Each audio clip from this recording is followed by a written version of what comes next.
né, que nós temos dois convidados especiais para essa live. Um, que é aquele que vai conversar comigo aqui, o Alessandro Garcia, uma grande referência para mim, uma pessoa que me apontou os caminhos da fé e foi um grande formador para mim, né? Continua sendo um formador, uma testemunha da fé cristã que eu admiro muito. E o segundo convidado da noite é o autor desse livro aqui, ó, Joseph Ratzinger, que a gente conhece também como Papa Bento XVI, nosso Papa Emérito, na minha opinião, na minha humilde opinião, o maior teólogo vivo, e a gente vai poder então conversar e conhecer um pouco mais.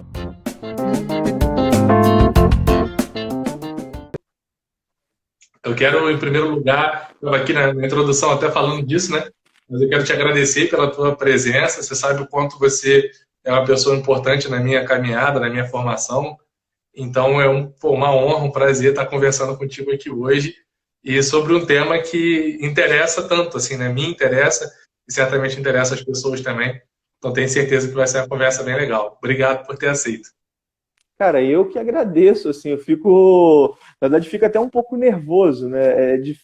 Quando a gente fala de temas que são caros pra gente, mas de pessoas que são caras pra gente, a gente sempre fica, caramba, né, cara? Tipo, com certeza, já aviso de antemão, o que eu vou falar é menos do que aquilo, do que aquele de quem eu vou falar é. Então, espero pelo menos não fazer feio. Espero pelo menos não fazer Não, feio. com certeza não vai fazer. Então, Alessandro, no começo de Opa. conversa, assim, quando a gente ouve falar sobre o Bento XVI, né, nossa proposta é aprofundar um pouco sobre quem é essa pessoa. Uma das primeiras coisas que chega para grande parte da população são os estereótipos, assim, né? São as visões que as pessoas comunicam a respeito dele. E como o Bento XVI ele está posicionado aí entre dois papas que tiveram um apelo popular muito grande, a gente teve João Paulo II antes dele e tem o Francisco agora. E ele, talvez por não ser tão carismático, com uma comunicação assim tão próxima do público, tão midiática, talvez, né? As pessoas tendem a olhar para ele de forma negativa, como um papa mais fechado, um papa menos humilde. E aí tem várias outras histórias que surgem, né? Um papa que talvez possa ter tido alguma ligação com o nazismo, etc. Então, queria que você falasse um pouquinho sobre esses estereótipos do Bento XVI. Algum ou alguns deles correspondem à realidade ou não? Quem é o Bento XVI de verdade, né?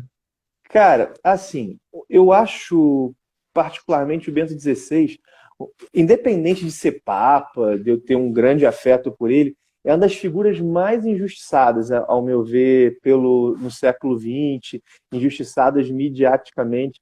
Na verdade, boa parte das vezes, e eu não estou exagerando nisso que eu estou dizendo, você pode inverter o estereótipo. Você pode inverter o estereótipo. Por exemplo, né, ele é visto como alguém não aberto ao diálogo, por exemplo. Ele é visto como alguém não aberto ao diálogo. E, não, bom, primeiro, que uma coisa que tinha que levar em conta é que antes de ser Papa, ele ocupou aquele que, na minha opinião, é o cargo mais difícil da Igreja Católica. Em certos sentidos, assim, claro que ser Papa é uma coisa muito maior, mas em certos sentidos o cara compra mais briga do que um Papa, que foi prefeito da Congregação para a Doutrina da Fé, que é a pessoa responsável por manter a doutrina. Agora imagina, né? Um teólogo lá está falando alguma coisa, ele é o responsável por abordar esse teólogo. Ele é o responsável por abordar esse teólogo. Então, assim, bom, aí o cara diz, não, olha só, isso aqui que você está dizendo não está muito de acordo com a fé católica, não. Imagina como é que uma posição dessa já é uma posição impopular, né? Só isso, né?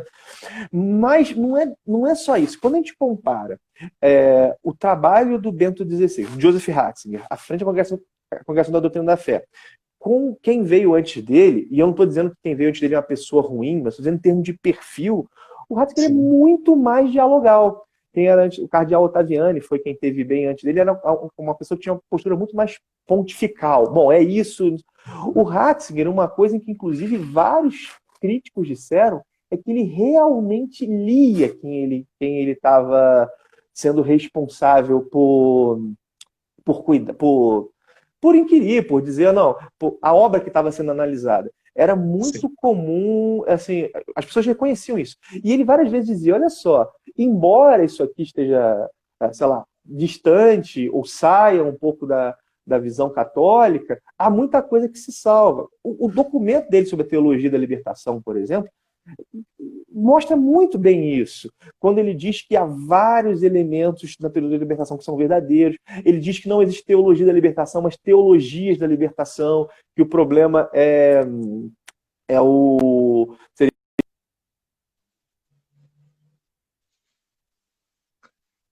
O Alessandro caiu aqui, vou só aguardar um pouquinho até o retorno dele. Enquanto isso, eu vou saudando aqui a galera que está presente, né? O Juan, grande amigo, Natan está aqui com a gente, a Dani. Ô Dani, que saudade de você, da sua família. Espero que estejam todos bem aí. Bernardo, a Jéssica, João, cara, essa admiração é totalmente recíproca. Pô, quem dera se a gente pudesse ficar aqui direto, João. Mas a gente pode fazer essas 4 horas aí quebradas, né? A gente pode marcar mais lives com ele, porque certamente vale a pena. Eu vou chamar o Alessandro de volta aqui, vamos ver se ele já tá aqui para continuar a resposta. E aí, Alessandro? Voltei, né? Assim, mas na verdade para mim, eu sempre estive. De repente, eu parei de falar e voltou e eu comecei a ver o que eu tinha falado antes. mas deu um negócio estranho aqui. Mas assim, eu estava dizendo. Então, o Ratzinger, assim, sem sombra de dúvida, ele é alguém que ele vivia aquele conselho inaciano. Embora, não estou dizendo que ele te retirava isso da espiritualidade inaciana, sempre buscar salvar a proposição do outro. Isso é claro, isso é muito claro. Assim, na verdade, basta ler o que ele escreveu para perceber esse tipo de coisa. Quer ver? O Ratzinger é o responsável por abrir setores da Biblioteca do Vaticano para pesquisadores. Bom, isso realmente quebra um pouco o estereótipo. No encontro interreligioso promovido pelo João Paulo II, né, ele teve algumas críticas, e quando ele foi organizar, sabe o que ele fez? Ele chamou agnósticos para participar do encontro interreligioso. Então, assim, ele é longe de ser uma pessoa avessa ao diálogo. Sobre a questão da simplicidade, o pessoal contrasta muito com Francisco, também é uma injustiça, né? Eu fico vendo assim, às vezes para elevar o Francisco diminui o Bento XVI, ou para elevar o Bento XVI diminui o Francisco. Esse processo é muito injusto, porque o que acontece? Em termos de simplicidade, o Papa Bento era como muito próximo ao Papa Francisco. Fala-se muito do Papa Francisco ser aquela coisa dele andar de metrô. Isso era quando era... Cara, o Papa Bento, quando Joseph Ratzinger, ia trabalhar de bicicleta várias vezes, assim, né? Várias vezes ia trabalhar, só para pegar um detalhe pequeno da vida. E é alguém de origem muito humilde também, você deve perguntar um pouco depois sobre a vida dele, é alguém de origem muito humilde, é alguém que durante tempo doou parte do salário para estudantes pobres, alguém que...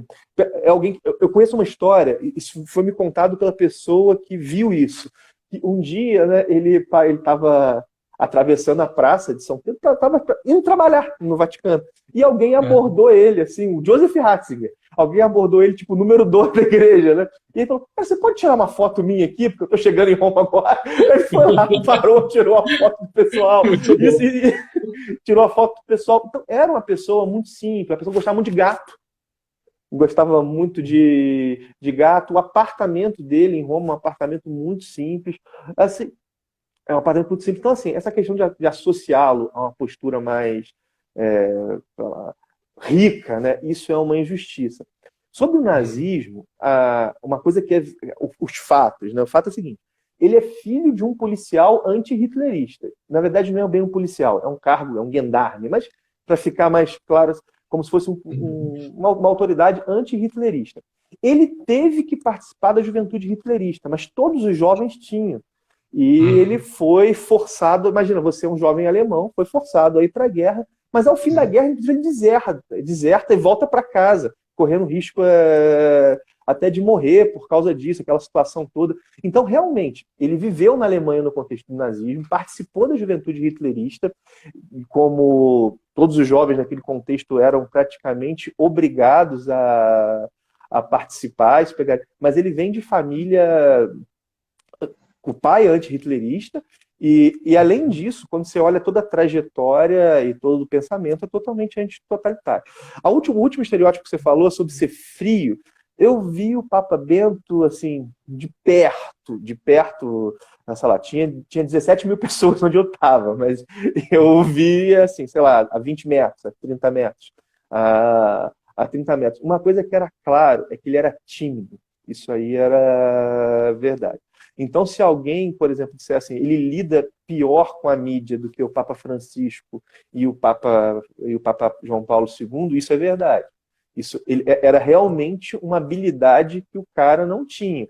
Só que entre você não ter habilidade para lidar com a questão midiática e você ser uma pessoa distante, fria, sei lá, que não liga para as pessoas, que não dá atenção, é um salto, né? É muito diferente. Tímido ele era muito. Assim. Tipo, isso era, inclusive, quem via um pouco de perto, assim, e repara, num contexto, você via que o cara estava tendo dificuldade com aquele público, o cara estava diante de uma multidão, e repara, não era nem das maiores para um Papa, né? 17, 20 mil pessoas foram no estádio do Pacaembu. Mas, assim, então, em termos dos estereótipos, eu acho que realmente há uma grande injustiça. O último estereótipo, eu na verdade, assim, quem sou eu para dizer isso? Mas eu acho que o Papa Bento, às vezes, ele é mal interpretado pelos críticos e ele é mal interpretado pelos defensores também. Porque, às vezes, ele é colocado numa chave tradicionalista que não é a dele. Ele realmente era um defensor da doutrina como um bom católico, depois a gente fala um pouquinho sobre isso, mas há várias posições, sei lá, que o pessoal às vezes imputa ele como se ele, e que o Papa Bento não era bem aquilo. Não sei se respondeu a pergunta. Não, respondeu bem demais, assim. Acho que ficou bem claro que não corresponde aos estereótipos. E tem uma coisa dentro disso, para quem teve contato com a obra dele, o pessoal que está acompanhando a gente, acho que é uma das coisas que ajuda a perceber, né? Porque, inevitavelmente, quando se fala de alguém que tem a vida pública, seja no exercício pastoral das missões que foram confiadas a ele, seja no âmbito teológico, assim, né, do que ele escreveu, do que ele produziu, o que ele faz acaba comunicando algo sobre ele, né? E nos escritos do Bento XVI, por exemplo, a gente tem um dos principais teólogos da atualidade e tem uma linguagem que é muito acessível. Às vezes as pessoas ficam nessa, né? Pô, deve ser muito difícil entender o Bento, muito difícil ter contato com a obra dele, e é uma obra acessível, é uma linguagem que dialoga. Isso, de alguma forma, diz respeito à visão de mundo, à visão de comunicação do evangelho que o cara tem, né? E a segunda pergunta que eu tenho que te fazer... pode falar. Inclusive, isso era projeto. Ele tem um artigo dele muito bom que é Contra as Pretensões dos Intelectuais. Olha só, ele era um grande intelectual e como prefeito da Congregação da Doutrina da Fé, como é que ele enxergava o trabalho dele? Declarou isso várias vezes. Ele enxergava o trabalho dele como alguém que defendia a fé dos simples frente às pretensões dos sábios. Na verdade, o que ele buscava fazer, e ele julgava que o trabalho dele era defender aquela fé que é patrimônio de todo o povo de Deus, e não só de um grupo de pessoas que, porventura, tenham estudado muito ou saibam muito. Né? Olha, isso já sinaliza muito assim, o projeto do cara, a visão de vida do cara. Assim, né? Com certeza, muito, muito. E dentro disso, assim, você até começou, e eu acho que isso vai dialogar com essa segunda pergunta, nas obras deles e nas pregações dele, o que você acha que fica como marca central da teologia do Ratzinger? Assim? Cara, isso é difícil responder. Isso é bem difícil. Assim. Primeiro porque assim, eu não sou um especialista em Ratzinger. Né? Quem dera se eu fosse. Eu sou um entusiasta. É diferente. Eu sou um apaixonado. Né? Mas assim, dentro do que é a obra dele, eu ainda li muito pouco. Né? Assim, eu ainda li muito pouco. Mas tem algumas coisas que eu acho que aparecem assim... Você vai lendo as homilias, o papel dele como Papa, né? A centralidade do Cristo, por exemplo, isso é uma coisa que é sempre o tempo inteiro, né? Ele tem uma teologia que é cristológica, no sentido de que o Cristo está sempre no centro da reflexão, ela sempre parte do Cristo, né? Isso é uma coisa que é central. A outra coisa é que, bom, essa em termos o que aparece de maneira mais clara é isso. A outra coisa que eu acho, isso eu não sei nem se é um conteúdo, mas é uma postura muito presente na obra dele, é que ele não se furta a dialogar com o tempo presente. O Ratzinger não tem aquela... Não sei se o pessoal viu o filme Os Dois Papas, né? Aquilo ali era completamente... Aquilo ali foi um... O filme tem algumas coisas legais, mas naquela hora que botam ele como alguém que não conhece o mundo presente, que não sabia quem era o Abba. Cara, aquilo ali é completo. Ele não se furta a dialogar, mas ele sempre dialoga a partir. Ele sempre dialoga a partir da tradição. Uma outra coisa, né? Ele advoga uma espécie de hermenêutica da continuidade. Isso frente ao Vaticano II. Ou seja, você sempre parte da tradição. E a novidade, ela é entendida a partir da tradição. Ela não é entendida por si mesma e ela não é negada. Mas é sempre num diálogo. Assim. Bom, então, essa questão da hermenêutica da continuidade é um ponto importante. A questão da centralidade do Cristo. E uma coisa, eu ia esquecer o mais importante, que pelo menos salta aos meus olhos, que é uma dialética entre verdade e amor. Na verdade, ele entende a fé cristã como na verdade, a revelação de Deus é isso. Né? Deus é logos e Deus é ágape. Deus é verdade e Deus é amor. Então, é isso que está no centro de todo o pensamento dele. Né? Inclusive, ele diz isso. Né? A verdade sem amor é desumana e o amor sem verdade é falso. Ele diz isso também está no centro. Essa dialética entre verdade e amor está sempre no centro da reflexão dele. Com certeza, repara, isso aqui é a fala de um não especialista. Provavelmente um especialista que está dedicado ao trabalho dele vai explorar de maneira mais sutil alguns pontos, mas assim, quando a gente tem um contato assim, um contato de leigo, como é o meu, isso salta aos olhos, a dialética entre verdade e amor, a centralidade do Cristo e a hermenêutica da continuidade. Muito maneiro. Eu estava até com uma ordem de perguntas aqui para te fazer, mas eu vou até inverter, porque eu acho que esse tema ele já dialoga totalmente com uma pergunta que eu ia te fazer mais na frente, né? Porque, inclusive, o lema do pontificado do Bento é colaborador da verdade, né? Isso. E quando você começou a falar sobre isso, me fez lembrar de uma expressão que ficou famosa, utilizada por ele, que é a ditadura do relativismo. O que ele quis dizer com a ditadura do relativismo? E dentro disso, porque isso está totalmente relacionado a toda essa questão do diálogo e a busca pela verdade e tudo, né? Como é que você acha que o pensamento do Bento, a forma como ele abordou esse tema, contribui para essa cultura polarizada que a gente tem hoje? Bom, vamos lá. Essa ditadura do relativismo é um dos diagnósticos que o Bento XVI faz sobre o mundo moderno. É um dos diagnósticos críticos. Tem a ditadura do relativismo e tem a desertificação espiritual, que ele fala também. São dois movimentos aí. Como o Papa Francisco fala da globalização da indiferença, os papas têm seus diagnósticos de crítica ao mundo. Né? Não que o Bento XVI ache que o mundo moderno é só o mal, não é isso, mas ele tem. E a ditadura do relativismo na verdade... Hoje, é engraçado, né? Porque essa expressão foi muito criticada, mas no fundo é o abandono da pretensão e da possibilidade da verdade.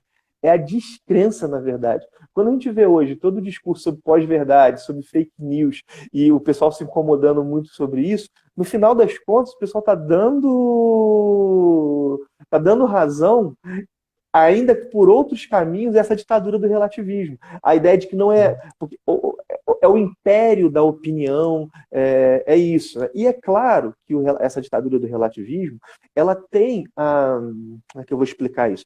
Ela tem a aparência de tolerância. Porque a gente está conversando, né? E aí, de repente, a gente chega num ponto que a gente bateu de frente. O que a gente diz um para o outro? Ah, não, cada um fica com a sua opinião, né? E a gente se abraça, é isso mesmo, né? E vambora, e tá tudo bem. Não, e cada um tem sua verdade. E a gente vai lá e toma uma Coca-Cola e tá beleza, né? E parece que o relativismo leva à tolerância. Mas, na verdade, o relativismo, ele é intolerante. Porque ele vai gerar uma intolerância. E aí que está a questão da ditadura. Por quê? Porque no final das contas, chega um ponto que há coisas, por mais relativista que uma pessoa seja, ela não consegue abrir mão. Qualquer pessoa. Pensem, por exemplo, numa discussão sobre tortura. Alguém vai dizer, um cara apoia a tortura. Aí o outro, não, cara, tem que torturar mesmo. Aí o outro, não pode torturar não, a gente tem que respeitar a dignidade da pessoa humana. Aí no final dos dois, não, mas cada um tem sua opinião, né? Isso não vai acontecer.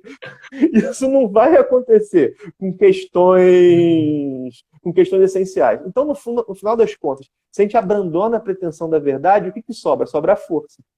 Então, na verdade, se eu e você, numa discussão, nós não entramos nela, nós dois nos submetendo à verdade, quem é mais forte, quem tem mais poder, quem já começa já entra na questão, já vence, né? Ou não é que já vence, na verdade, assim, no final das contas, é a força que vai decidir, porque o mais forte, ele não está subordinando a nada, nem a essa busca da verdade.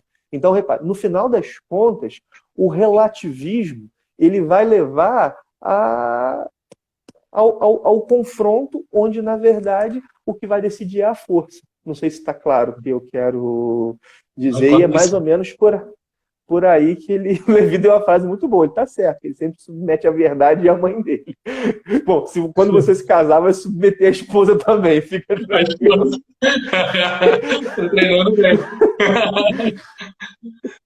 Não, perfeito. Assim, inclusive, eu gosto dessa explicação a respeito desse tema. Eu já te fiz a pergunta esperando que você desenvolvesse, eu gosto muito da forma como você desenvolve essa explicação. Né?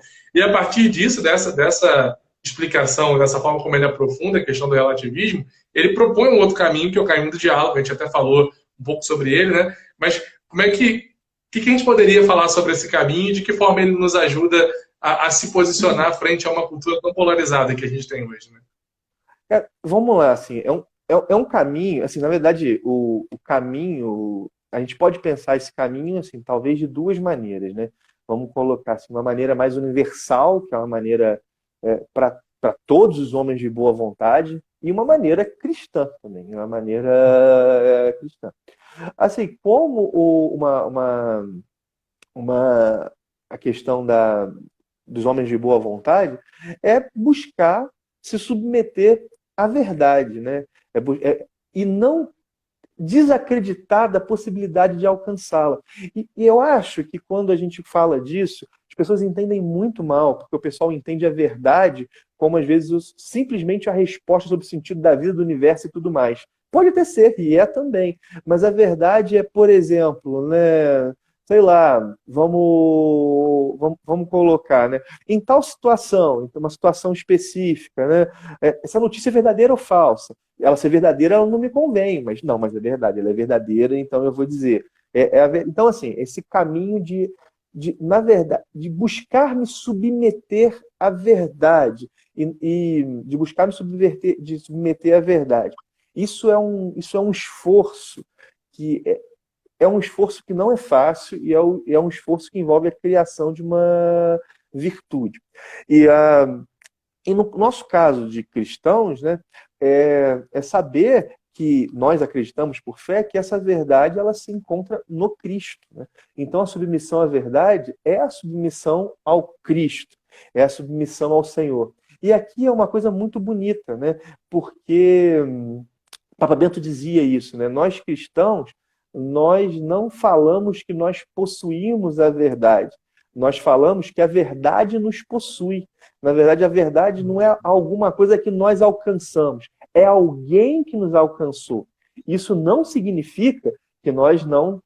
quando nós falamos alguma coisa, nós somos relativistas. Não. Eu estou dizendo que Jesus é mais ou menos. Não é isso. Mas essa ideia de que eu fui alcançado pela verdade e que eu não sou o dono dela, me coloca numa postura de humildade frente a essa verdade que me alcançou e frente ao outro também. Ao saber que, na verdade, eu não sou genial ou brilhante, isso, né? Mas eu fui alcançado na minha pequenez, na minha miséria, por esse logos e por esse amor que é maior que eu. Então, o caminho do diálogo é o caminho do seguimento do Senhor, né? Assim, porque para nós a verdade é uma pessoa. Isso parece abstrato, e talvez num outro contexto que a gente tenha mais tempo para conseguir desenvolver um pouco mais isso, mas isso não é abstrato, né? Seguir ao Senhor e submeter-se a Ele vai me fazer ser mais dialogal com os outros, né? Vai me fazer conseguir me aproximar melhor dos outros, porque na verdade o que vai estar em jogo não é se eu não é o meu ego de mostrar que eu estou certo para os outros, né? Mas é o que está em jogo, né? O que está em jogo é esse Cristo que me alcançou e que eu estou colocando e apresentando ali para os outros. Assim, pode ter ficado um pouco confuso, se ficou, me interrompe, eu tento explicar um pouco melhor. Mas é isso, né? De maneira nenhuma. Acho que ficou muito claro, assim, a explicação foi ótima. Eu só fico pensando assim, né? E acho que talvez algumas pessoas partilhem disso também, que é um desafio muito grande, né? Porque é muito difícil. Essa frase do Bento, eu acho que ela é fantástica, né? Essa ideia de que nós não possuímos a verdade, fomos possuídos por ela. Não somos nós que a alcançamos, mas ela que nos alcançou, né? Essa ideia é fantástica, assim. Só que na prática é muito difícil a gente conseguir fazer essa dissociação.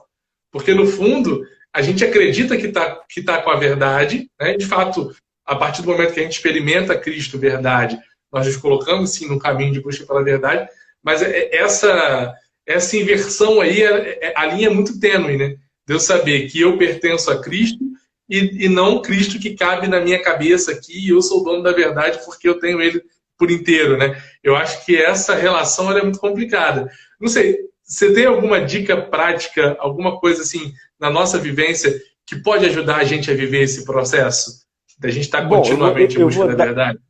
Eu vou dar duas que eu aprendi com Bento XVI, não com Bento, meu filho, embora o Bento, meu filho, me ensine muito. Mas o Bento XVI, ele tem, acho que é no livro Jesus de Nazaré, ele diz uma coisa, ele fala assim, quais são os dois grandes argumentos para Deus, né? As duas grandes provas, prova não é bem a palavra que ele usa, não estou lembrando bem a palavra agora, mas fica com prova, né? Quais são assim as duas cartas que nós temos para mostrar Deus ao mundo, né? Ele vai dizer que a primeira delas é os santos. Assim, os santos para o Bento XVI, eles acabam sendo essa manifestação de Deus, né? A vida deles é o grande argumento. Então, os santos, a santidade, e o outro grande sinal é a beleza. E aqui ele coloca a beleza, tanto a beleza das artes, a beleza da criação, a beleza. Então eu penso, né, que em termos práticos, assim, como assim começar esse diálogo como partir dessa postura de que eu não possuo a verdade, é a verdade que me possui, né? A primeira coisa é me colocar diante dessa verdade que me chama e buscar responder esse chamado de santidade. E aí, é claro que as coisas mudam. Porque, por exemplo, né, se eu busco ser santo, não é só o conteúdo do discurso que vai me importar, por exemplo, né? Não é só, por exemplo, Jesus é Deus, Nossa Senhora é virgem, tudo isso é verdadeiro. Mas se eu quero ser santo, não no meu anunciar isso, não vai ser só submeter o outro a essa doutrina que vai me importar. A maneira que essa doutrina é anunciada também me importa, porque tanto o conteúdo faz parte do evangelho, quanto a forma faz parte também do evangelho. Então, por exemplo, eu não vou poder trair a verdade para anunciar a verdade. Essa é uma coisa. Então, a maneira como eu faço é uma maneira que é do modo de Deus, é a maneira que é do modo do evangelho. Se a maneira não é do modo do evangelho, eu tenho que desconfiar se eu não estou me colocando mais como dono da verdade do que como alguém que é possuído por ela. Eu acho que esse é um critério. E o outro eu busco fazer isso com todas as minhas limitações, eu acho que eu mais não consigo do que consigo, é tentar fazer é tentar fazer com que a beleza dessa verdade transpareça, porque a verdade é bela. Eu fico pensando, né? A gente vê uma questão da crise das famílias aí no mundo, e eu não tô aqui, e a gente vê isso, né? Quanta coisa triste, quanta dor, quanta coisa. E, poxa, e nós temos uma proposta de vida, de família, que eu penso que, claro, né? Às vezes a gente, em certos contextos, vai haver debates mais acalorados, até porque a situação política, às vezes, mas mais importante do que isso é mostrar a beleza da nossa proposta, né? É mostrar a beleza da nossa proposta, é mostrar como é que, por exemplo, é belo ter filhos, por exemplo, em vez de ficar brigando com os outros.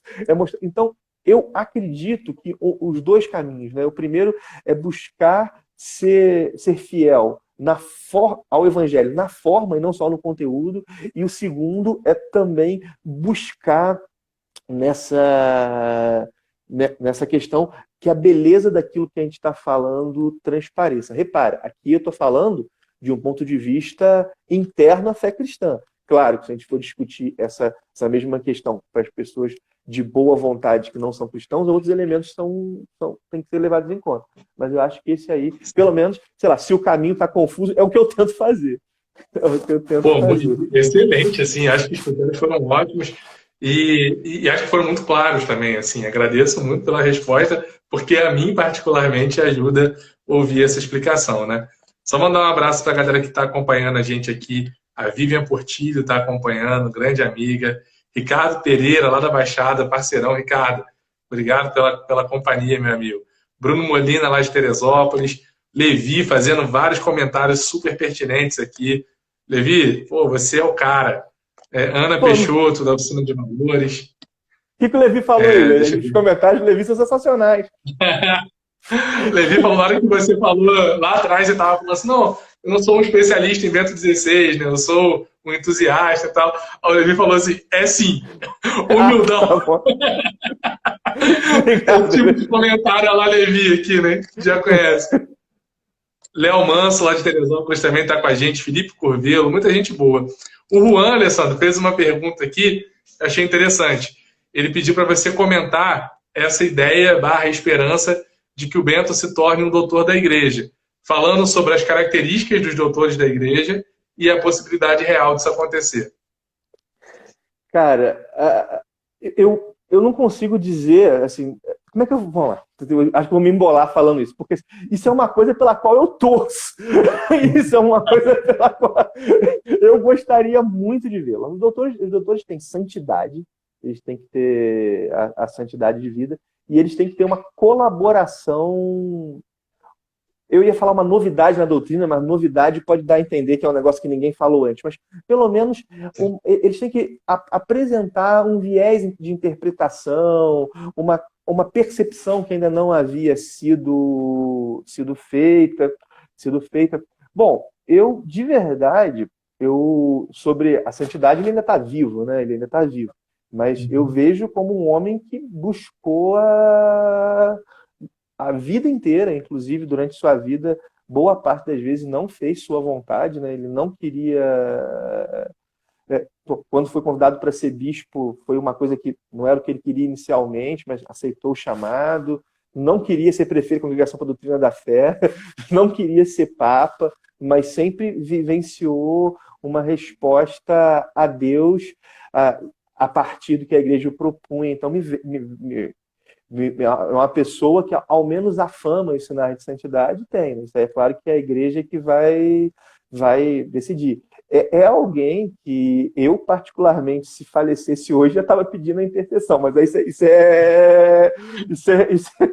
é outra coisa. Assim. Alguém, claro, tem O seus Levi está limites. falando aí que já é devoto dele em vida, né? Que é o primeiro devoto dele.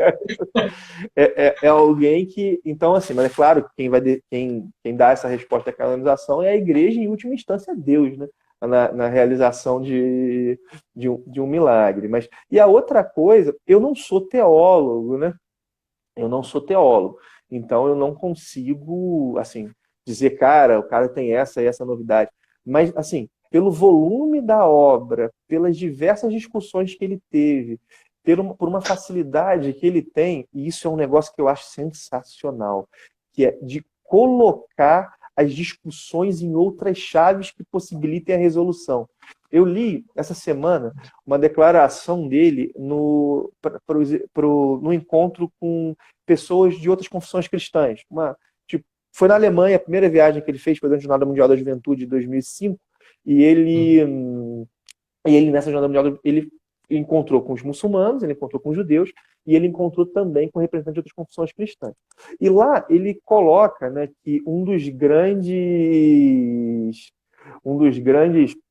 desafios já foi superado em 99, né, para a União, que é a declaração sobre a questão da salvação, e a salvação vem da fé ou das obras. Há uma declaração conjunta entre teólogos luteranos e teólogos católicos, mas superando essa questão.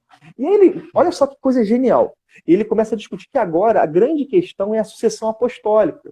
Ele fala que é a sucessão apostólica, é o papel do Papa, da hierarquia. E aí ele chega numa hora e ele fala, gente, me perdoe, mas agora dando minha opinião pessoal, ele tá dando a minha opinião pessoal, não é assim que se bota a questão.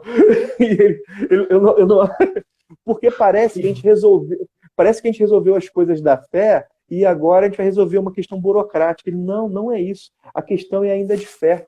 É a questão da presença da palavra do mundo. Aí ele fala, cara, e aí ele dá uma discussão sobre a relação entre palavra e testemunha, e a sucessão apostólica sendo pensada como testemunho da palavra. Cara, ele botou o negócio ali naquela conversa, ele jogou a discussão para uma outra chave. Assim, e de novo, aqui é alguém que conhece, que não é teólogo, né? E dada essa facilidade que ele tem para fazer esse tipo... Bom, do Molina, se quiser eu explico, Molina, vou tentar explicar. É o seguinte, o pessoal estava discutindo, né, o papel do Papa e dos bispos, né? Isso é uma dificuldade para a questão do diálogo ecumênico e para a unidade visível de todos os cristãos. E aí ele diz, bom, isso é verdade, só que não é uma discussão burocrática, o Papa manda ou o Papa não manda. É como a palavra de Deus está presente no mundo. E aí ele dá a interpretação de que a palavra chega, mas a palavra ela vem através de testemunhas. Então, a discussão ela tem que ser feita. Qual é a relação entre a testemunha da palavra e a própria palavra? E aí ele realmente faz a gente olhar para a hierarquia da igreja com outros olhos. E, bom, mas dizendo isso, né? Acho que talvez em outro momento eu tento explicar isso melhor, nem sei se eu consigo, mas a questão é, dada a facilidade que ele tem para fazer isso, ele coloca isso de várias maneiras, não me surpreenderia que os teólogos dissessem, cara, esse cara tem uma contribuição que ela é única na história da igreja, assim, não me surpreenderia. De novo, eu, como não teólogo, não tenho condições de falar um negócio desse, mas é algo que, como fiel, que é entusiasta da obra dele, me parece muito coerente com a trajetória. Não sei se eu respondo. Não, respondeu muito bem. Agora sim, vamos entrar em outra polêmica. Assim, né? A gente falou no início sobre os estereótipos dele, e uma outra coisa que é muito comentada sobre a vida do Bento são os motivos da renúncia, né? Porque é uma coisa que chamou muita atenção do mundo inteiro e muito se especulou sobre isso. Afinal de contas, por que o Bento XVI renunciou? Cara, ele já falava da renúncia 10 anos antes de ser Papa. Isso é uma coisa que não dá para... Estava no horizonte dele. Ele, lá na entrevista, agora eu sempre não lembro qual é a primeira, o Sal da Terra, agora não lembro se é Sal da Terra, Luz do Mundo, antes de ser Papa, ele discute essa questão da renúncia. A resposta do Levi também é boa. Olha aí, o que ele renunciou. Mas assim, porque ele podia. Porque ele podia. Mas voltando, ele já fala disso antes. E na verdade, o que ele diz? Né? Ele diz o seguinte, que a vivência do ministério petrino, ela tem exigências. E essas exigências, no mundo moderno, essas exigências elas são distintas das exigências que eram no mundo medieval. Ele diz, por exemplo, as exigências hoje de saúde para um Papa não são as mesmas, porque antes o Papa ele realmente ficava entre os muros do Vaticano. Hoje é exigido do Papa diversas demandas que não eram. Então, ele julgava, ao a partir da visão dele, que a renúncia nesse contexto seria uma boa maneira de vivenciar o ministério petrino nesse contexto. E quando ele se tornou papa e teve nessa situação, ele foi coerente com as palavras que ele tinha dito antes de ser papa, porque ele declarou isso, ele declarou que a conjuntura de vida dele, de saúde dele, não permitiriam uma boa realização daquele ministério. Você tem que lembrar que tinha a Jornada Mundial da Juventude no Brasil. Assim, olha o que é uma Jornada Mundial da Juventude para um Papa. E quando a gente olha assim, a maneira que pós-renúncia, ele ficou com a questão da saúde, a própria visão debilitada, a gente vê que realmente há uma coerência em relação àquilo que ele já havia dito antes. Há várias outras coisas que o pessoal fala, mas com todo respeito, me parece teoria da conspiração sem muito fundamento na realidade. Assim. Isso, assim, me parece, dada a trajetória dele, que ele declarava antes, que ele está sendo realmente coerente com aquilo que ele via como realização do ministério de sucessor de Pedro. Perfeita resposta. E assim, não, respondeu muito bem. E assim, só para a gente fechando aqui as polêmicas, né? Porque lá no início, quando a gente falou sobre os estereótipos do Bento, você foi no caminho da resposta, você tocou num ponto que é muito importante. Que uma das coisas que empobrecem no sentido da criação dos estereótipos são as comparações, né? Então, às vezes, na tentativa de comparar, você acaba diminuindo um para enaltecer o outro. Naquele contexto, você falava sobre a diminuição do Bento para enaltecer, por exemplo, o Francisco. E o movimento oposto também acontece, né? Alguns que têm as suas reticências com o pontificado do Francisco acabam diminuindo o Francisco para enaltecer o Bento. Não sei se cabe, se tem como a gente entrar muito a fundo nisso, mas acho que por alto vale a pena mencionar isso, né? Como é que é a visão do Bento XVI a respeito do Papa Francisco? Foram pessoas que conviveram de perto, trabalharam muito juntos, né? Como é que ele enxerga o Papa Francisco? Bom, a primeira coisa é que ele jurou obediência ao sucessor. Ele jurou, assim, uma coisa, logo de cara, ele dá sinais claros disso, ele julga obediência ao sucessor, ou seja, assim, né? Não obedecer a Francisco é não obedecer a Bento. Assim, tipo, essa oposição é uma oposição que o próprio Bento XVI não põe. Então, na verdade, se a pessoa busca ser fiel à proposta, à espiritualidade e à visão do Papa Bento XVI, tem que ter vai ter um amor filial com o Papa Francisco. É claro que todos os pontificados vão ter limites, a começar pelo de São Pedro. A começar pelo de São Pedro. A gente vê lá, nas escrituras, a correção fraterna que São Paulo faz a São Pedro. Então, assim, é óbvio, isso não significa que o pontificado do Bento XVI tenha sido perfeito e do Francisco seja uma porcaria, ou vice-versa. Né? Os pontificados... Então, a primeira coisa é essa, né? Na verdade, o reconhecimento do Papa Francisco como Papa é algo que o Papa Bento faz. Então, negar o pontificado do Papa Francisco é negar o pontificado do Papa Bento. Então, essa é a primeira coisa. A outra coisa é que, em declarações recentes, o Papa Bento diz que ele é cada vez mais amigo do Papa Francisco. Ele diz que a amizade dos dois cada vez cresce mais. Assim, há diferenças de ênfase. Há diferenças de ênfase. E essas diferenças de ênfase vêm de várias coisas, da trajetória dos dois. Ao meu ver, o Bento, isso é uma visão minha agora, tá? Ao meu ver, se a gente fosse olhar para o Papa Bento tem uma visão muito mais místico-catequética e o Papa Francisco mais místico-pastoral. Isso realmente dá lógicas diferentes. Mas, assim, boa parte das vezes se compara o estereótipo do Bento com o estereótipo do Francisco. E aí que se cria dois espantalhos e é fácil botar um contra o outro. Mas, na verdade, quando você se aprofunda no Bento e se aprofunda no Francisco, vai se perceber diferenças, talvez você perceba até diferenças maiores Só que a comparação se torna um pouco mais justa. Do jeito que o pessoal faz, é uma visão, assim, midiática. Às vezes eu fico pensando, né? O pessoal que faz isso, né? O pessoal consome um vídeo de um youtuber aí e começa a falar. Cara, quanto tempo você dedicou meditando ao que o Papa Bento disse? Quanto tempo você dedicou meditando ao que o Papa Francisco disse? Assim, não é fácil, cara. Uma figura como um Papa, essas figuras são monumentais. O aproximar-se dessas figuras... repara, eu não estou dizendo que não possa se falar delas, não é isso que eu estou dizendo. Só estou dizendo que a gente que não acompanha como especialista, a gente que não acompanha como alguém que está ali o tempo inteiro, a gente tem que ter uma humildade nisso, porque essas figuras, elas são realmente...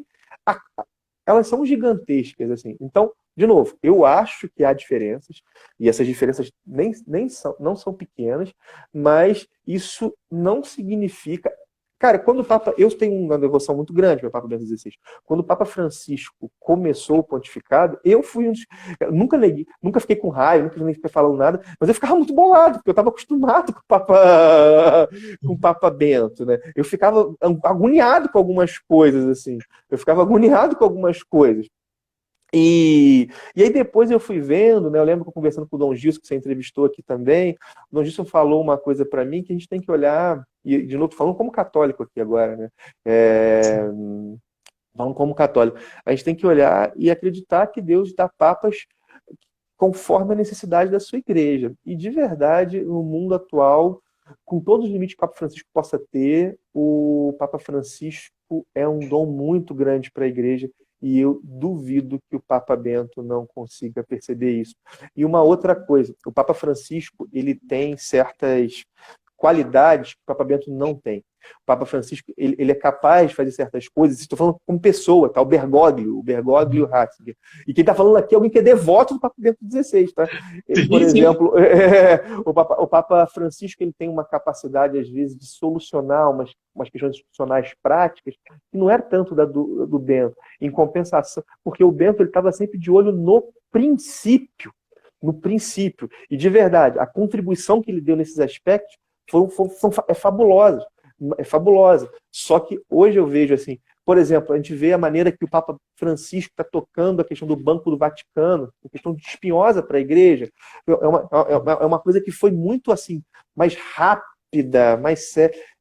Pô, e não dá para esperar que todos os papas tenham todas as qualidades possíveis, né? E no final das contas é isso. Cada um vai dar a contribuição a partir da graça que Deus dá e também dos dons e capacidades pessoais que Deus vai usar, né? Assim, acho que, pelo menos é assim mais ou menos que eu enxergo. Maravilhosa a resposta, excelente, excelente mesmo. O pessoal está até comentando aqui, né? A Dani, nossa amiga que é psicóloga também, né? Está acompanhando com a gente aí. O Molina falou aqui, se tu não é especialista em Bento, quem é? Até teu filho chama Bento. E é por causa, na verdade, o nome do meu filho, se você perguntar o motivo para mim, eu vou dizer um, para Carol vai ser outro. O meu motivo é por causa do Papa, o da Carol é por causa do santo. Eu espero que um dia eu também diga que é por causa do santo, mas é por causa de outro. Muito bom.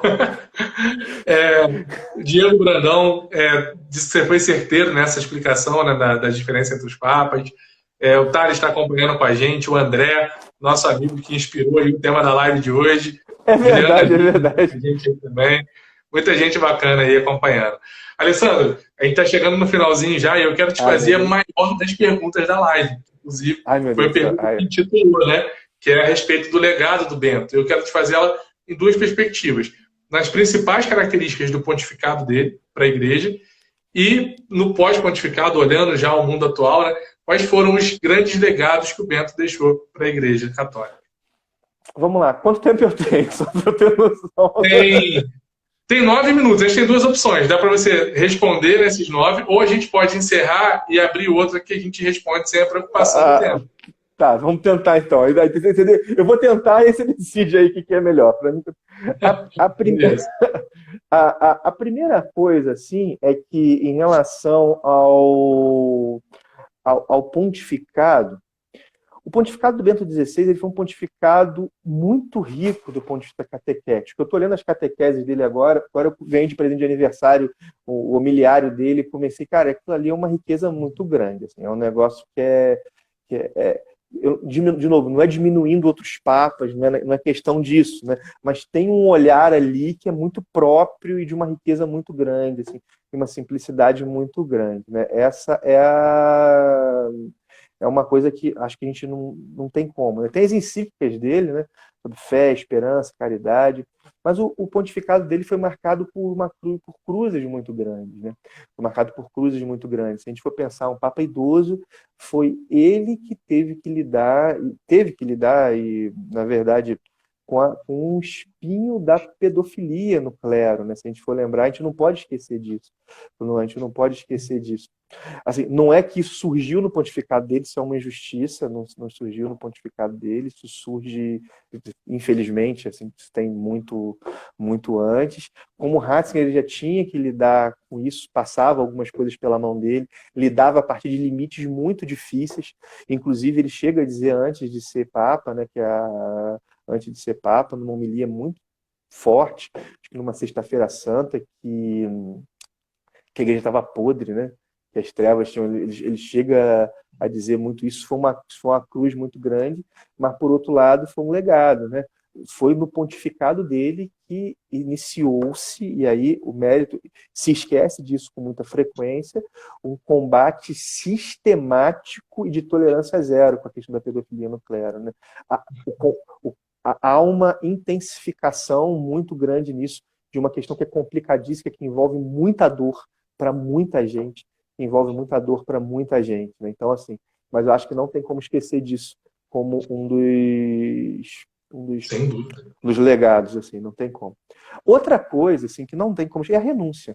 A renúncia, ela primeiro que ela mostra um certo desapego ao poder, né? E eu acho que ela gera eu vou usar uma expressão ruim, mas uma jurisprudência para a leitura de outros papas que vêm depois dele. Renunciar ao papado é muito difícil. Dificilmente alguém que não tivesse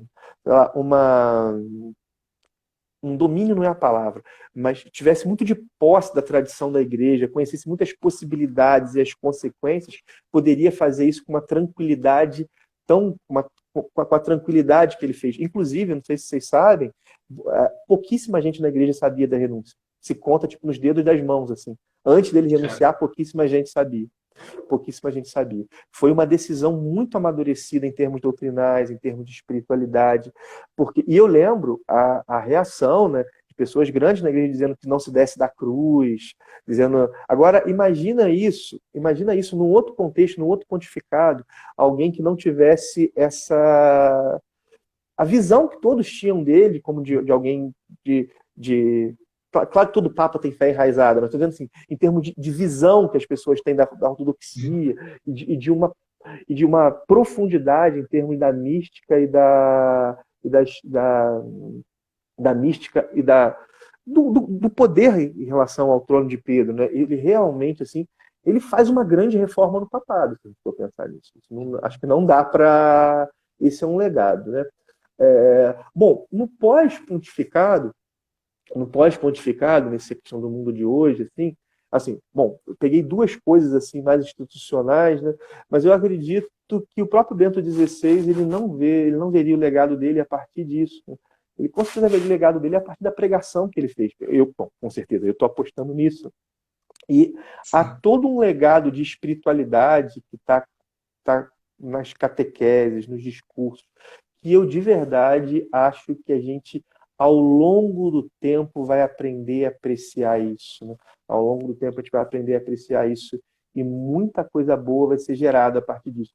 Eu mesmo, assim, embora eu tenha tido bastante contato com essas coisas na época do pontificado dele, hoje que estou parando para meditar com mais cuidado, para rezar com mais cuidado. E na minha vida, o legado dele é o legado da pregação, isso eu posso dizer. O legado dele é o legado da pregação. Eu acredito também, de verdade, que um dia a gente vai ver o legado das pontes de diálogo que ele abriu. Só ver, por exemplo, a maneira que ele se dirigia aos muçulmanos, a maneira que ele se dirigia aos judeus. Eu acabei de ler falas dele aos judeus, falas dele aos muçulmanos, inclusive a partir de detalhes que parecem pequenos, né? Eu lembro que uma expressão que, que era muito comum durante o pontificado do João Paulo II, era que os judeus eram nossos irmãos mais velhos na fé. Isso é muito bacana, se a gente for pensar, né? Nosso irmão. Só que o Bento XVI teve a sensibilidade de perceber que isso para os judeus significava Esaú e Jacó. O irmão mais velho é o irmão que perdeu a promessa, né? Então, pensou em chamar os judeus de pais da fé, em vez de irmãos mais velhos. Assim, né? Isso era uma expressão que era comum no contexto anterior. Então, de verdade, eu acredito que, não sei se acredito, eu espero, acho que esperar é a palavra, que essa postura dialogal, essa postura de, sem negar a própria identidade e sem negar a própria fé, ele realmente não negociava. Ele não negociava aquilo que era inegociável, isso ele não fazia. Mas, ao mesmo tempo, olhando as sementes do verbo, as parcelas de verdade que há com o outro, e que essas parcelas de verdade talvez estão na Igreja Católica, mas não são percebidas por nós, por muitas vezes, pode acontecer. Eu acho que, de verdade, eu espero que um dia o legado dele seja esse legado, da gente, né, esse tomar posse dessa visão de verdade, né, de poder, dessa dialética da verdade e do amor, e dessa postura de diálogo, e dessa postura de diálogo que não foi pequena, não, e que, infelizmente, o estereótipo midiático bota ele como sendo o contrário disso. Eu acho que eu me embolei um pouco aqui, mas acho que tem algumas coisinhas aí que dá para salvar. Maravilhosa. Alessandra, a gente pode continuar, encerrar isso aqui, continuar um pouquinho para falar sobre as catequeses de oração e também você deixar indicações literárias do Bento? Pode, se o pessoal topar, eu estou dentro. O pessoal beleza, então galera, a gente vai fazer isso. Deixa eu só ler aqui alguns comentários rapidinho, vai dar tempo. Portal Essências dizendo que até os protestantes admiram o legado do Papa Bento. Minha mãe, que está acompanhando com a gente, falou que a renúncia foi um ato de amor e coragem. Amor a Deus e a Igreja, e coragem de manter-se obediente sem deixar a cruz. O Juan disse, quando você estava falando sobre o legado para os papas, né, que ele abriu o caminho para que se perceba que a missão é mais importante que a pessoa. O pessoal comentou muito aqui também o quanto o presente que a Carol te deu foi maneiro. E o Juan disse que o presente que a Carol te deu foi maneiro. O pessoal comentou foi aqui. Maneiraço. E o Juan te deu a missão aqui. Falou que a Carol faz aniversário por esses dias para você retribuir no mesmo nível. Pô, eu dei a colcha do Mickey, ela que escolheu. Não é no mesmo nível. Deu ruim aí na conexão? Deu, mas agora acho que tá normal. Acho que tá normal. Beleza. Show de bola. Então, Alessandro, partilha com a gente um pouquinho, porque a ideia dessa live surgiu exatamente disso, né? Um grupinho de WhatsApp que a gente tem lá. O Alessandro partilhou sobre as orações que ele tem feito com essas catequeses do Bento XVI sobre oração. Acho que seria legal você partilhar com a gente e talvez seja até mote para a gente fazer a nossa oração de conclusão aqui da conversa, da live, a partir de uma escolhida por você. Bom, vamos lá. Assim, essas catequeses, elas são o quê, né? Toda quarta-feira tem a audiência geral do Papa e o Papa fala ao povo. Todos os papas fazem isso, né? E às vezes os papas eles selecionam temas para falar, né? O Papa Francisco também faz isso. E o Papa Bento, ele escolheu alguns temas que revelam muito, né? Quem ele é. Há, por exemplo, uma sequência de catequeses sobre oração, que são fantásticas. Há uma sequência de catequeses sobre os santos, inclusive dá para seguir a história da igreja a partir dos santos, com as catequeses que o Papa Francisco fez. Ele fez sobre os apóstolos, fez sobre Paulo, fez sobre os doutores, fez sobre mestres medievais, fez sobre mulheres santas, né? Santas mulheres. Então tem toda essa coisa. Esse ano a gente entrou em quarentena, né? E aí o que acontece? O que acontece é que a gente está privado, né, assim, nesse contexto tão desafiante. Isso é uma cruz para nós. A gente faz isso por causa da saúde, para que essa pandemia passe logo e todos possam voltar à missa. Mas a gente não tem a convivência comunitária, a participação dos sacramentos. Então, na minha oração pessoal, eu comecei a meditar as catequeses do Bento, algo que eu queria fazer há muito tempo. E falei, cara, agora não tem desculpa. E comecei, e aquilo foi me encantando. Eu tô uns 2 meses, todo dia, ou mais até. E eu já li as catequeses sobre oração, elas estão todas compiladas nesse livro aqui, ó. que é a Catequeses. Não, perdão, eu peguei o livro errado. Essa daqui é sobre os santos. Mas tem um livro como esse aqui, que é sobre é sobre a catequese de oração. E eu segui, assim, aí tem sobre tanta oração, tem a história, a oração fora da fé cristã, ele pega a oração de vários personagens bíblicos, é fantástica, e que é isso, passa pela oração litúrgica, é muito bom, me fez muito bem. Depois eu emendei sobre os apóstolos. Eu peguei em livros. Tudo isso está disponível na internet. No site do Vaticano tem tudo isso de graça. Acaba que os livros me facilitam, dada a minha. Sou velho, né, cara? Então, assim, acabo me embolando um pouco com essa.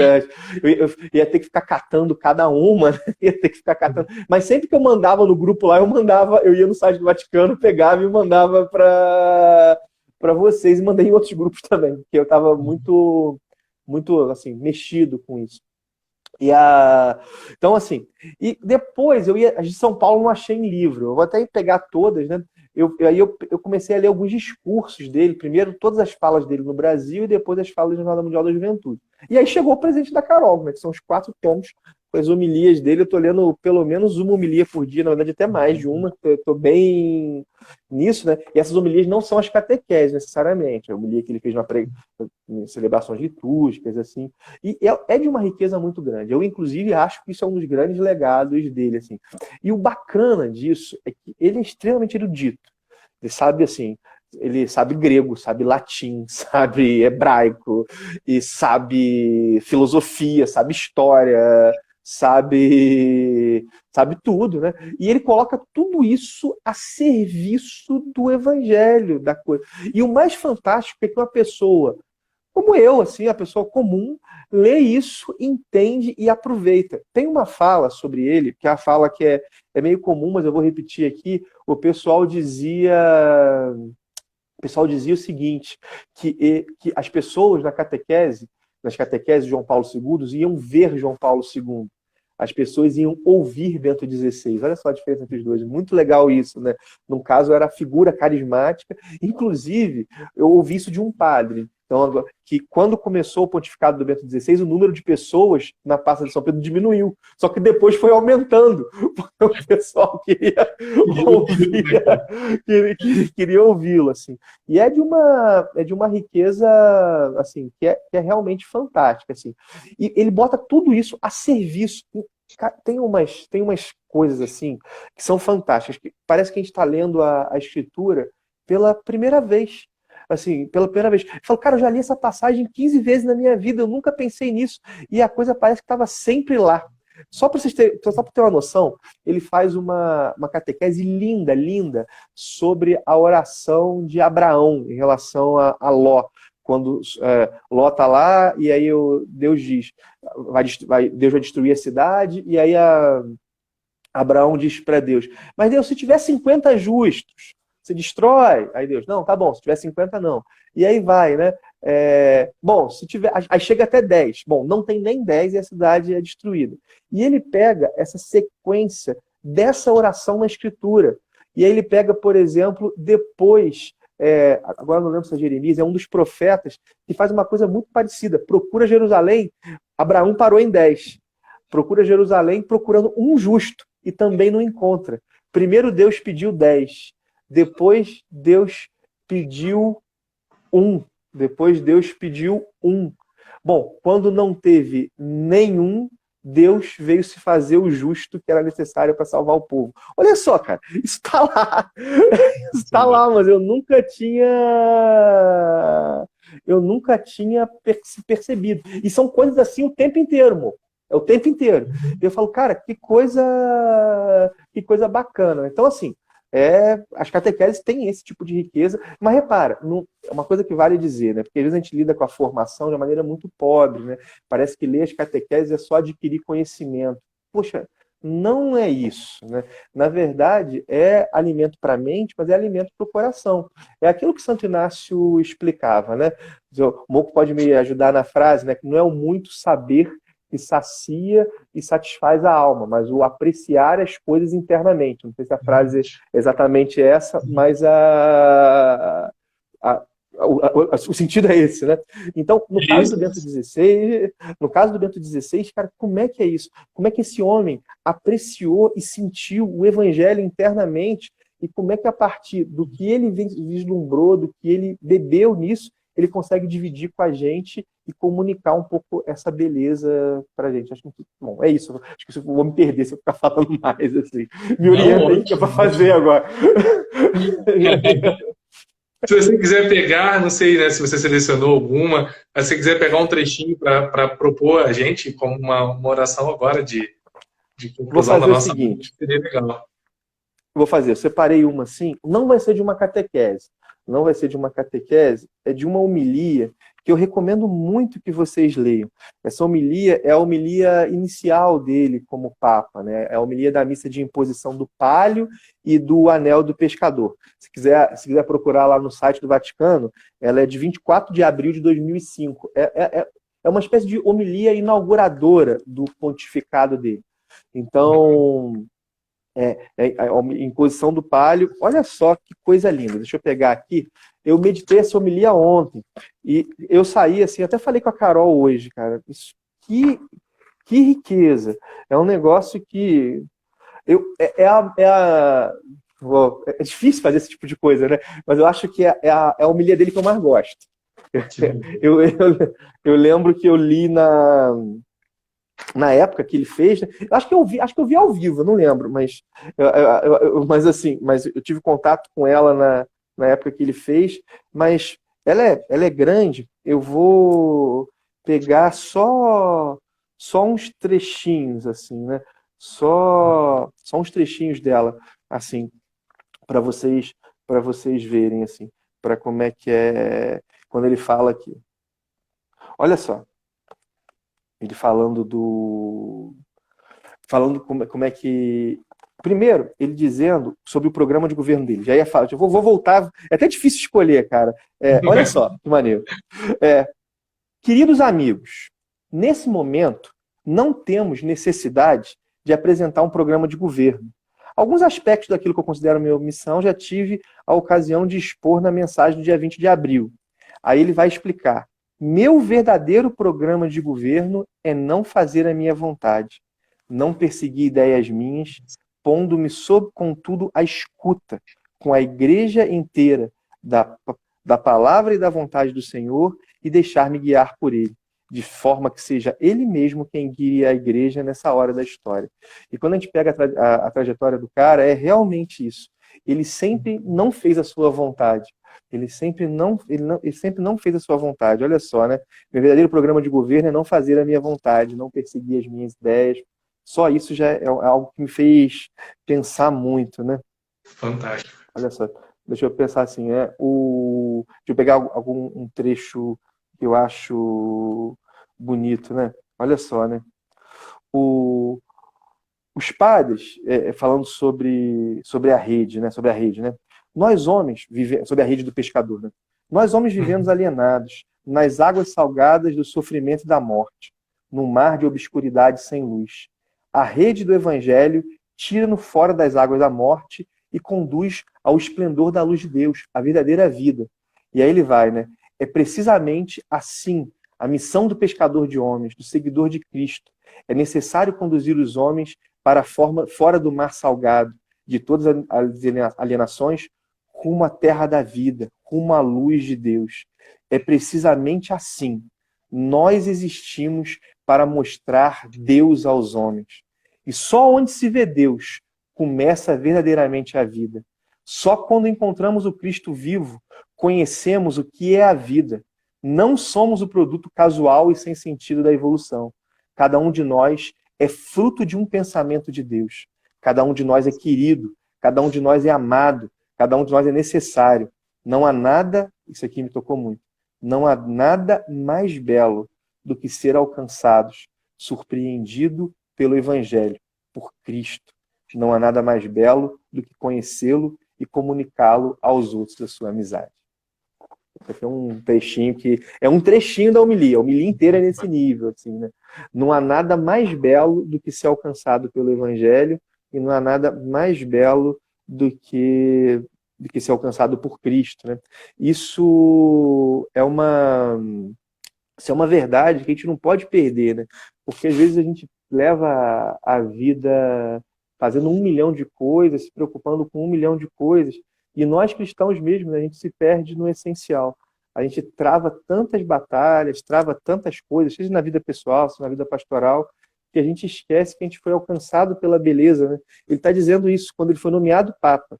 Quando ele foi nomeado Papa, uma missão que ele qualificou como uma guilhotina, que envolve um monte de coisas, né? E nesse contexto ele tinha que lembrar que aquela missão que ele estava fazendo, que era desafiadora, ela era fruto dele ter sido alcançado por Cristo pelo Evangelho, né? Nessa homilia também ele diz que quem crê nunca está sozinho, nem na morte, ao fazendo... E ele encerra essa homilia de um jeito que ficou muito famoso, assim, né? De um jeito que ficou muito famoso mesmo, assim, né? O, a galera falou muito, né? Falou aos jovens, olha só, esse é o encerramento. E acho que eu vou encerrar também dizendo isso. Assim, eu gostaria com grande força e convicção, partindo da experiência de uma longa vida pessoal, olha, ele está dizendo para os jovens, eu gostaria, partindo da experiência de uma longa vida pessoal, de vos dizer hoje, queridos jovens, não tenhais medo do Cristo. Ele não tira nada, ele dá tudo. Quem se doa por ele, recebe o cento. Sim, abri de par em par as portas a Cristo e encontrareis a vida verdadeira. Amém. É isso. Muito bom, muito bom. Vamos então concluir com uma oração, Alessandro, pode ser? A partir dessas ideias? Vamos. Você conduz Você para a faz gente? oração? Ah, pode ser então. Amado Deus, antes de mais nada, nós te louvamos e te bendizemos porque o Senhor nos alcançou pelo Evangelho, o Senhor nos alcançou com a tua palavra. O Senhor nos escolheu, Senhor, apesar das nossas fraquezas, apesar das nossas limitações. E o Senhor nos ama, Senhor. E é esse amor que hoje eu te peço a graça de eu, minha família, todos os que estão vendo essa live, suas famílias, nós te pedimos que esse amor hoje possa nos alcançar, Senhor. Que esse amor hoje possa nos tocar, que esse amor hoje possa nos fazer olhar o mundo de outra maneira, Senhor. Sim, hoje dá-nos a graça de experimentar o teu amor e de perceber, Senhor, que tu nos amas, Senhor. E de também, Senhor, nessa experiência do teu amor, fazer a experiência da verdade, Senhor. Essa verdade que, como nós conversamos hoje, a partir do teu servo, Papa Bento, é a verdade que nós não somos donos, Senhor, mas é a verdade que nos possui, essa verdade que é uma pessoa, essa verdade que é o Senhor. Dá-nos, Senhor, hoje sermos bons colaboradores dessa verdade. Dá-nos hoje, Senhor, sabermos vivenciar o amor e a verdade, tal como o teu servo Papa Bento buscou vivenciar, busca vivenciar, Senhor. Hoje te pedimos o teu Espírito Santo para que nós possamos ter essa graça. Te pedimos, Senhor, também por toda a igreja, Senhor. Te pedimos pelo Papa Francisco, que com certeza faz parte da oração do Papa Emérito Bento XVI. Olha por ele, que ele possa guiar a tua igreja com sabedoria nesses tempos tão difíceis, Senhor. Nesses tempos tão difíceis onde o mar vem em nossa direção, como o Papa Francisco bem disse, onde a tempestade nos abala, nós te pedimos, Senhor, que a barca de Pedro possa ser um porto seguro para todos nós. Ajuda-nos, Senhor, nesse contexto. Vem hoje, Senhor, dá-nos, Senhor, essa tua graça para a tua igreja. Te pedimos também pelo teu servo, pelo Papa Bento XVI, o Papa Emérito Bento XVI, que hoje viveu uma perda muito grande, hoje seu irmão faleceu.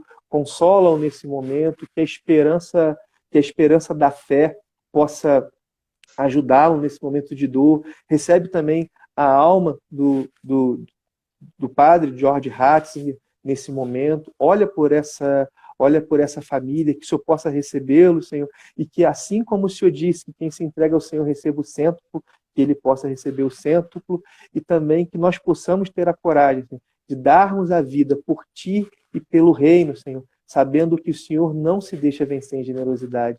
Tudo isso nós te pedimos e desde já te agradecemos, Senhor, por nos ouvir.